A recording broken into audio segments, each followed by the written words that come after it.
भारत माता की, भारत माता की, भारत माता की। वंदे वंदे वंदे। सियावर रामचंद्र भगवान की, सियावर रामचंद्र भगवान की। जगत जननी मां भगवती जानकी की, जगत जननी मां भगवती जानकी की। जयकारा वीर बजरंगी, जयकारा वीर बजरंगी।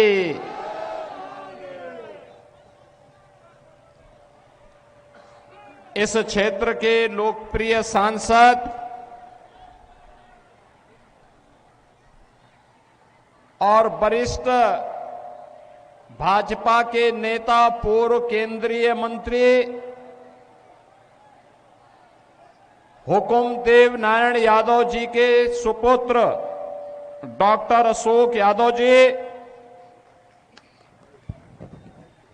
लोकप्रिय विधायक और एनडीए के प्रत्याशी श्री मुरारी मोहन झा जी, बिहार सरकार के मंत्री श्री हरीश साहनी जी,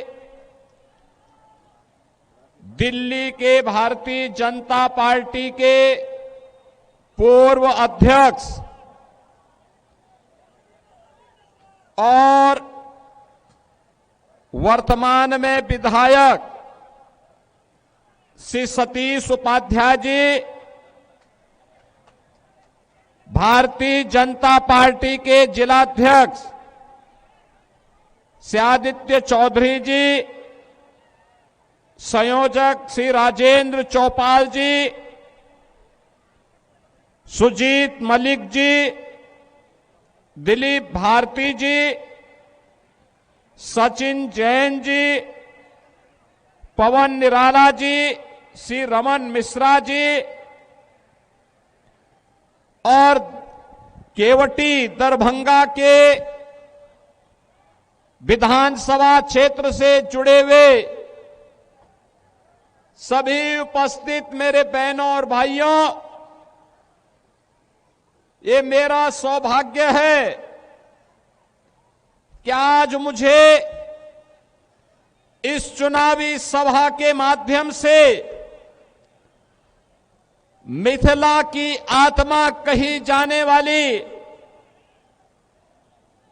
जगत जननी मां भगवती जानकी की इस पावन धरा को नमन करने का अवसर प्राप्त हो रहा है। बहनों और भाइयों, माता जानकी की इस पावन धरा को कोटि कोटि नमन करते हुए आप सभी मिथिला वासियों का मैं हृदय से अभिनंदन करता हूं। बहनों और भाइयों,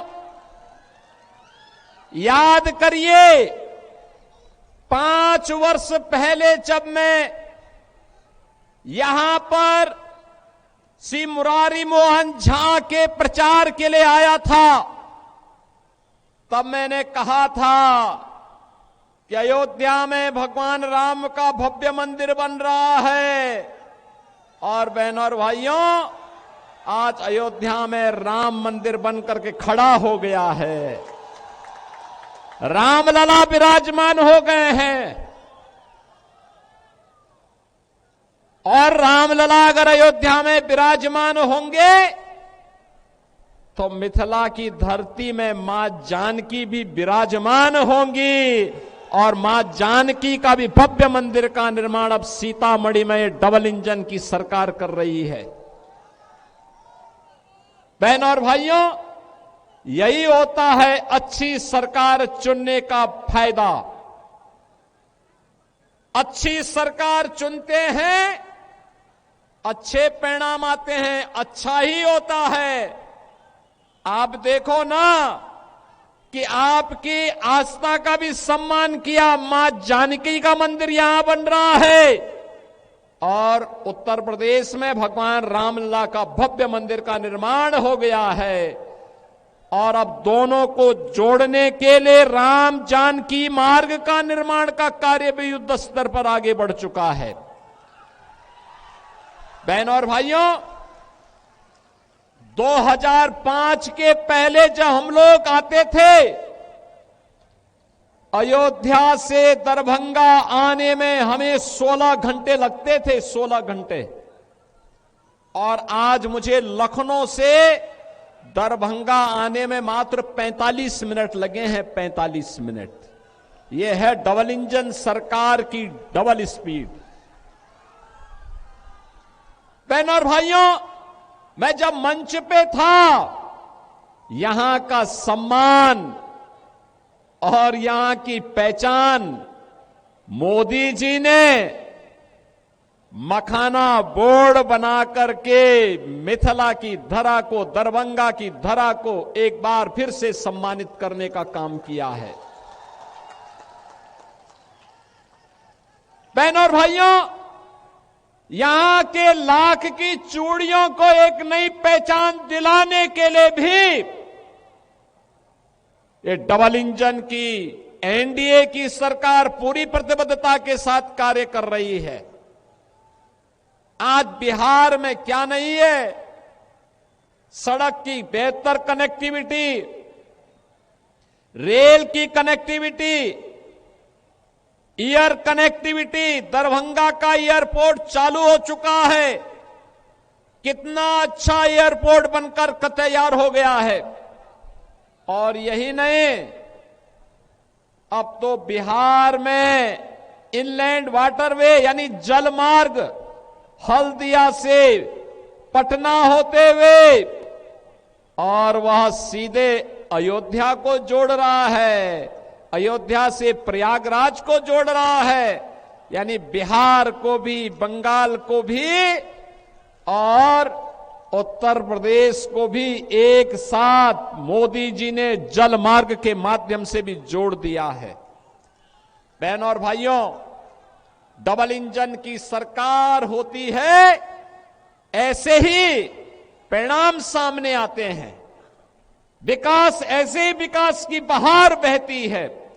और आज यही कहने के लिए मैं आपके पास आया हूं, विशेष रूप से अयोध्या का संदेश लेकर के आया हूं।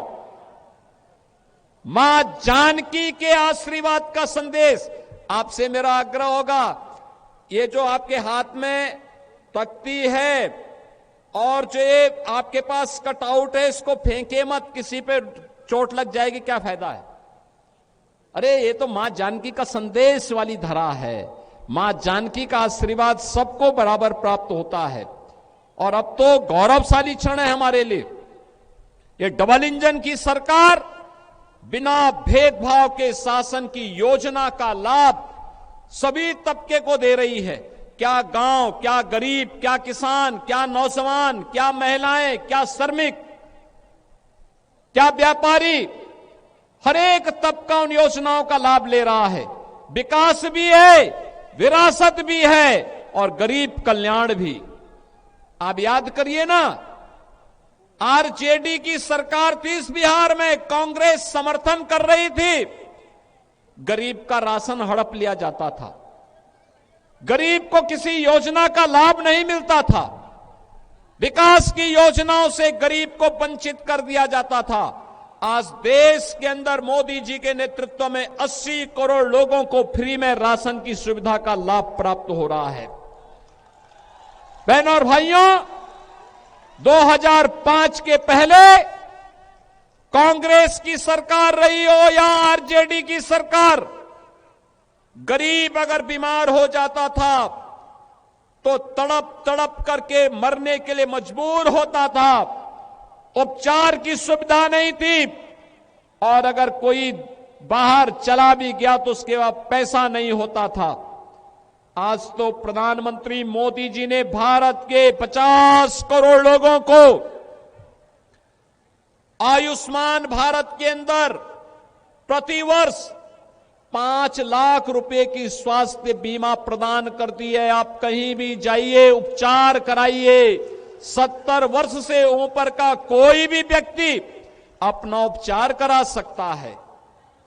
बहनों और भाइयों, नारी गरिमा के प्रतीक हर घर में शौचालय स्वच्छता का भी मानक बना है, बहन बेटियों के सम्मान का प्रतीक भी बना है। और यही नहीं, हर गरीब के सिर को ढकने के लिए छत मिलेगी। यह अभी मोदी जी ने डबल इंजन की सरकार ने करके दिखा दिया है। गरीब के घर में रसोई जले और धुएं से मुक्ति मिले, ऐसे 10 करोड़ से अधिक परिवारों को उज्ज्वला योजना का फ्री में कनेक्शन देने का काम भी डबल इंजन की सरकार ने मोदी जी के नेतृत्व में कर दिया है। आज बिहार का नौजवान रोजगार प्राप्त कर रहा है।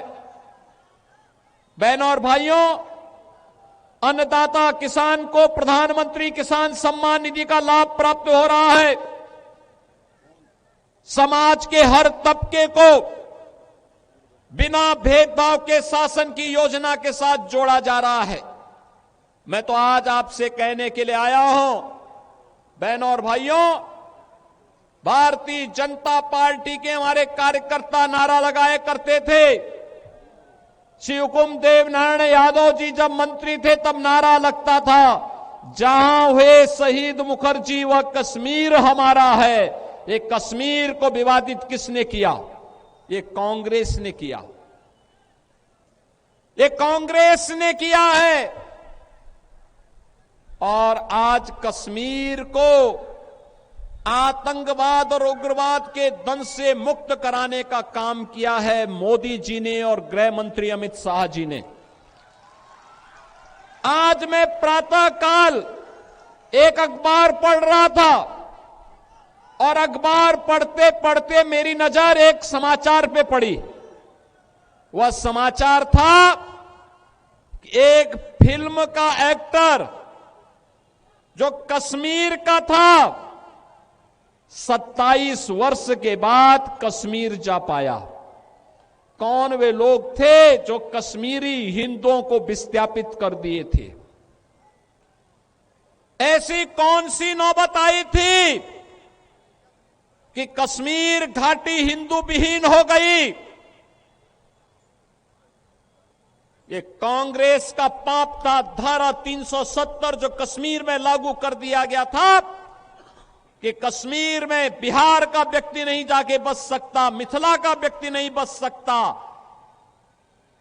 ये कांग्रेस ने पाप किया था। परिणाम क्या था? पाकिस्तानी वहां बस रहे थे और शेष हिंदुस्तानियों को कश्मीर खाली करने के लिए कहा जा रहा था। मोदी जी आए, धारा 370 समाप्त हुई। आज कश्मीर में मिथिला का व्यक्ति भी और बिहार का व्यक्ति भी समान रूप से जाकर के बस सकता है। यह अधिकार मोदी जी ने दिया है। बहनों और भाइयों, मैं तो आपसे कहने के लिए आया हूं, ये जो आरजेडी है, ये जो कांग्रेस है और इनका एक पार्टनर उत्तर प्रदेश में है समाजवादी पार्टी के रूप में, ये घोर हिंदू द्रोही हैं, रामद्रोही हैं, मां जानकी के विरोधी हैं। जो राम का विरोधी होगा, मां जानकी का विरोधी होगा, हमारा भी विरोधी होगा। आप याद करिए, ये कांग्रेस है जिसने कहा था राम हुए ही नहीं। भगवान राम और मां जानकी के अस्तित्व पर इन्होंने प्रश्न खड़ा किया था। ये परम पिता परमेश्वर की साक्षात प्रतिमूर्ति है राम और जानकी। उनके अस्तित्व पर प्रश्न खड़ा करके हमारी आस्था के साथ कांग्रेस ने खिलवाड़ किया था। सुप्रीम कोर्ट में इन्होंने एफिडेविट दिया। बहनों और भाइयों, एक और इनके द्वारा सुप्रीम कोर्ट में दिया गया एफिडेविट और दूसरी तरफ अयोध्या में राम मंदिर के रथ को रोकने का काम किया, करने का पाप किया था आरजेडी ने। इसी बिहार की धरती पर दंगों की आग में झोंकने का काम किया था और समाजवादी पार्टी ने अयोध्या में राम भक्तों पर गोलियां चला करके पूरी अयोध्या को लहूलुहान करने का पाप किया था। बहनों और भाइयों, आपने गांधी जी के 3 बंदरों के बारे में सुना होगा। गांधी जी के 3 बंदर थे। गांधी जी ने तो उनको उपदेश दिया था, बुरा मत देखो, बुरा मत सुनो और बुरा मत बोलो। लेकिन आज इंडी गठबंधन के 3 और बंदर आ गए। ये 3 बंदर पप्पू, टप्पू और अप्पू के नाम पर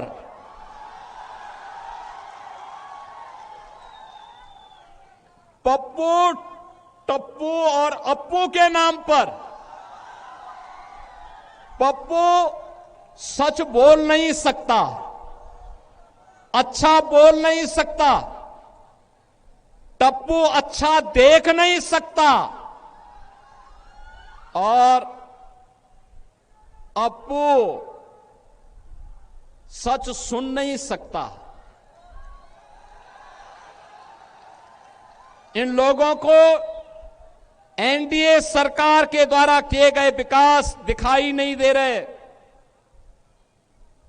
उसकी खुशबू इनको सुनाई नहीं दे रहा है, दिखाई नहीं दे रहा है। ये उसके बारे में बोल नहीं सकते, सुन नहीं सकते, देख नहीं सकते और इसीलिए तो दुष्प्रचार कर रहे हैं। आपने देखा होगा कांग्रेस के नेता राहुल जी जब भी कहीं जाते हैं भारत के खिलाफ बोलते हैं, भारत के खिलाफ बोलते हैं, भारत को अपमानित करते हैं, विदेशी आक्रांताओं को महिमा मंडित करते हैं।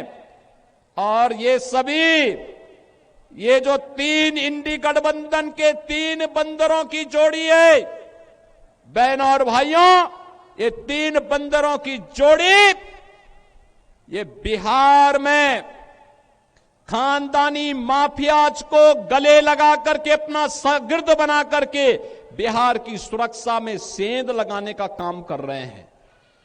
बिहार की सुरक्षा, घुसपैठियों को बिहार की धरती में घुसा करके बिहार की सुरक्षा में सेंध लगाना।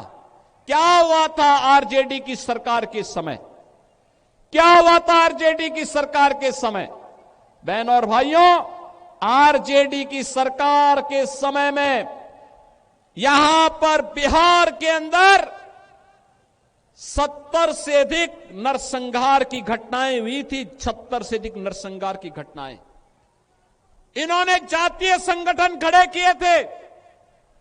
बिहार में जाति को जाति से लड़ाते थे, पर्व और त्योहार नहीं होने देते थे, बेटी असुरक्षित, व्यापारी असुरक्षित, नौजवान के जीवन के साथ खिलवाड़, कट्टा बंदूक लेकर के बिहार की पूरी व्यवस्था को इन्होंने धूमिल करने का काम किया था। बहनों और भाइयों, ये वही लोग हैं जो आपको तो जाति के नाम पर बांटते हैं, घुसपैठियों को आमंत्रित करते हैं, आपकी आस्था के साथ खिलवाड़ करते हैं और फिर राष्ट्रीय सुरक्षा पर सेंध लगवाने का काम करते हैं। बहनों और भाइयों, मैं आज आप सबसे ये कहने के लिए आया हूं, एक केवटी विधानसभा क्षेत्र आपने देखा होगा, यहां पर से अशोक यादव विधायक रहे हो या फिर आज यहां पर भारतीय जनता पार्टी के मुरारी मोहन झा वर्तमान विधायक के रूप में अब यहां कोई भी दंगा नहीं है, कोई नरसंहार नहीं है, कोई अराजकता नहीं है। अब तो हमारी मिथिला भी चंगा है, चंगा है। विकास के पथ पर अग्रसर बढ़ने का काम कर रही है। और फिर भला क्यों नहीं विकास होगा, क्यों नहीं खुशहाली होगी? ये धरा तो बहुत महत्वपूर्ण है। बहनों और भाइयों, ये धरती इतनी महत्वपूर्ण है, इतनी पवित्र धरती है। ये धरती, यहां पर हम लोग जब मैथिल कवि कोकिल विद्यापति की बात सुनते हैं तो हमें स्वाभाविक रूप से इस धरा का स्मरण हो आता है। बहनों और भाइयों, महाराज कामेश्वर सिंह, जिनके शासन में संगीत, शिक्षा, कला और संस्कृत विद्या के प्रचार प्रसार के लिए कार्य हुआ, ये धरती उनकी पावन धरा है।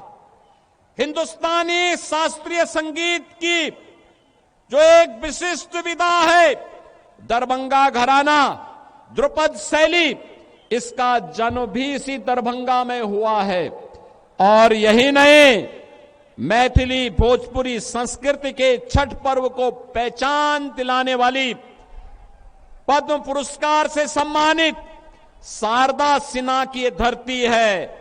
और यही नहीं बहनों और भाइयों, यहां की मैथिली भाषा अटल जी के समय में संविधान की 8वीं अनुसूची में शामिल हुई।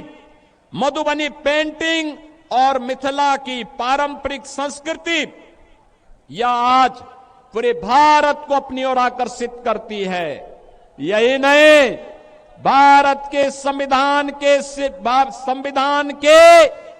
सभा के अध्यक्ष, देश के पहले राष्ट्रपति डॉक्टर राजेंद्र प्रसाद जी इसी दरभंगा में उन्होंने अपनी पढ़ाई की थी। और ऐसी पावन धरा पर आज मुझे आने का अवसर प्राप्त हुआ है। बहनों और भाइयों, मैं आप सबका आह्वान करूंगा, याद करना, जब भी आरजेडी कांग्रेस का इंडी गठबंधन बिहार के अंदर आया है, बिहार में दंगों की आग फैली है, जातीय नरसंहार हुए हैं, लूटपाट की एक नई अपसंस्कृति ने जन्म लिया है। यहां पर अपहरण एक उद्योग बना है। लेकिन अब हम अपने बिहार में इस प्रकार की अराजकता को फिर कभी नहीं आने देंगे।